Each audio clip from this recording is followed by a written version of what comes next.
प्रिय भक्तजनों, कैसे हैं आप सब। आप सभी पर माता रानी की कृपा बनी रहे। चलिए आज सुनते हैं श्री कृष्ण और रुक्मिणी जी से जुड़ी एक बड़ी ही सुंदर रोचक कहानी। कैसे तोड़ा श्री कृष्ण ने रुक्मिणी जी के घमंड को।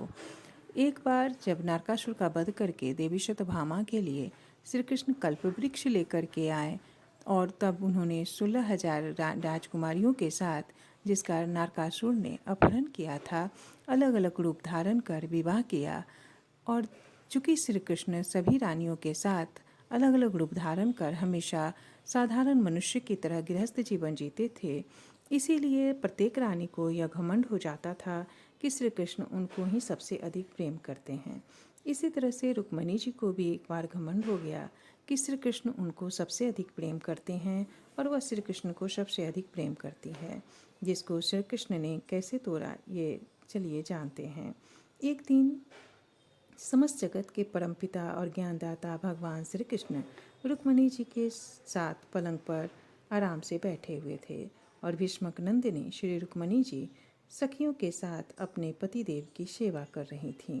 उन्हें पंखा झल रही थी। जो सर्वशक्तिमान भगवान खेल खेल में ही इस जगत की रचना और रक्षा करते हैं, प्रलय करते हैं, वही अजन्मा प्रभु अपनी बनाई हुई धर्म मर्यादाओं की रक्षा के लिए यदुवंश में अवतीर्ण हुए।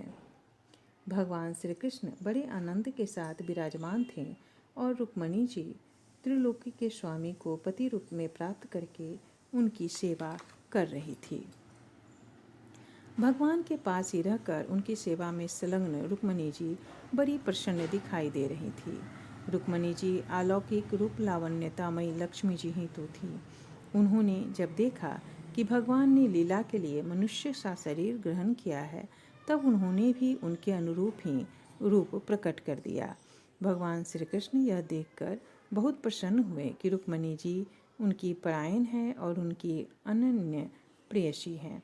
तब उन्होंने बड़े प्रेम से मुस्कुराते हुए उनसे कहा कि राजकुमारी, बड़े बने नरपति जिसके पास लोकपालों के समान ऐश्वर्य और संपत्ति है, जो बड़े महानुभाव और श्रीमान हैं तथा सुंदरता, उदारता और बल में भी बहुत आगे बढ़े हुए हैं, तुमसे विवाह करना चाहते थे। तुम्हारे पिता और भाई भी उनके साथ तुम्हारा विवाह करना चाहते थे, फिर भी तुमने उन लोगों के साथ विवाह न कर मुझ जैसे छलिया को, मुझ जैसे भिखारी को, जिसने कि अपना घर भी छोड़ दिया, अपना राज्य छोड़ दिया और भागता फिर रहा हूँ, जो आकर द्वारिका में बस गया, उसके साथ तुमने विवाह क्यों किया। हम किस मार्ग के अनुयायी हैं, हमारा कौन सा मार्ग है, यह भी लोगों को अच्छी तरह से मालूम नहीं है।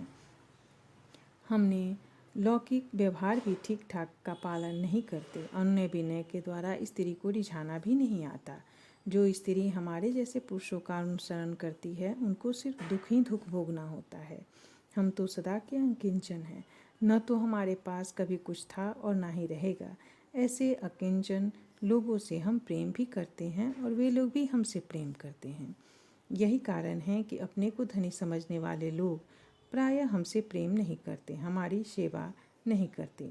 जिनका धन, कुल, ऐश्वर्य, सौंदर्य और आय अपने समान होती है, उन्हीं के साथ विवाह और मित्रता का संबंध करना चाहिए।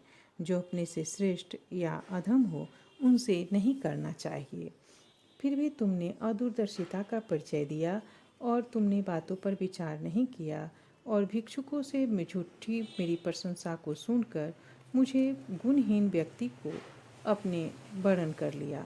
अब भी कुछ नहीं बिगड़ा है, तुम अपने अनुरूप किसी श्रेष्ठ क्षत्रिय का वरण कर लो, जिसके द्वारा तुम्हारी इलोक और परलोक सारी आशा अभिलाषा पूरी हो जाएगी। तुम जानते ही हो कि शिशुपाल, साल्व, जरासंध, दंतवक्त्र आदि नरपति और तुम्हारा बड़ा भाई रुक्मी सभी मुझसे द्वेष करते थे और इन सब को सिर्फ मद में अंधे थे, शक्ति के मद में अंधे थे। तो इन सब को दुष्टों का मान वर्णन करने के लिए मैंने सिर्फ तुम्हारा वरण किया है और कोई कारण नहीं है। इसीलिए तुम चाहो तो अभी भी किसी और के साथ मान सम्मान के साथ अपना जीवन व्यतीत कर सकती हो। भगवान श्री कृष्ण के क्षण भर के लिए भी अलग न होने के कारण रुक्मिणी जी को जो यह अभिमान हो गया था कि मैं इनकी सबसे प्यारी हूँ, इसी गर्भ की शांति के लिए इतना कहकर भगवान चुप हो गए। रुक्मिणी जी ने अपने परम प्रियतम पति त्रिलोकेश्वर भगवान की यह अप्रिय वाणी सुनी तो पहले कभी नहीं सुनी थी। तब वे अत्यंत भयभीत हो गईं और उनका हृदय धड़कने लगा। वे रोते रोते चिंता के अगाध समुद्र में डूबने उतराने लगी और अपने कमल कोमल नेत्रों की ललिमा से कुछ कुछ लाल प्रतीत होने वाले चरणों से धरती को कुरेदने लगी। अत्यंत दुख के कारण उनका मुंह नीचे लटक गया, उनकी बानी रुक गई और ठिठक करके रह गई। अत्यंत व्यथा, भय और शोक के कारण उनकी विचार शक्ति भी लुप्त हो गई। तत्क्षण इतनी दुबली हो गई कि उनकी कलाई से कंगन तक खुल के गिर गए। बुद्धि की विकलता के कारण वे एकाएक अचेत हो गईं और बिखर कर वहीं पर धरती पर गिर पड़ी। भगवान श्री कृष्ण ने जब देखा कि उनकी प्रियसी रुक्मिणी जी हास्य विनोद की गंभीरता नहीं समझ रही हैं और प्रेम पास की दृढ़ता के कारण उनकी यह दशा हो रही है, तब स्वभाव से ही परम कारुणिक भगवान श्री कृष्ण का हृदय उनके प्रति करुणा से भर गया और फिर 4 भुजाओं वाले भगवान उसी समय पलंग से उतर पड़े और रुक्मिणी जी को उठा लिया और उनके खुले हुए केशों को बांधकर अपने शीतल कर कमलों से उनका मुंह पोंछा। भगवान उनके नेत्रों के आंसू से भीगे हुए चेहरे को पोंछा और फिर सती रुक्मिणी जी को बाहों में भरकर छाती से लगा लिया और तब उन्होंने देखा कि हास्य की गंभीरता के कारण रुक्मिणी जी बुद्धि चक्कर में पड़ गई, वे अत्यंत दीन हो रही हैं। तब उन्होंने इस अवस्था के अयोग्य अपनी प्रेयसी रुक्मिणी जी को समझाया। विदर्भ नंदिनी, तुम मुझसे बुरा मत मानना, मुझसे रूठना नहीं। मैं जानता हूँ कि तुम एकमात्र मेरी ही परायण हो, मेरी प्रिय सहचरी हो। तुम्हारी प्रेम बड़ी बातें सुनने के लिए मैंने हंसी हंसी में यह छलना की थी। हे सुंदरी, घर के काम धंधे में दिन रात लगे रहने वाले गृहस्थ के लिए घर गृहस्थी में इतना ही तो परम लाभ है कि अपनी प्रिय अर्धांगिनी के साथ हास परिहास करते हुए कुछ घड़ियाँ सुख से बिता ली जाए। तब श्री कृष्ण ने अपनी प्राण प्रिया को इस प्रकार समझाया बुझाया और तब उन्हें इस बात का विश्वास हो गया कि मेरे प्रियतम केवल परिहास में ही ऐसा कह रहे थे। अब उनके हृदय में यह भय जाता रहा कि प्यारे उनको छोड़ देंगे।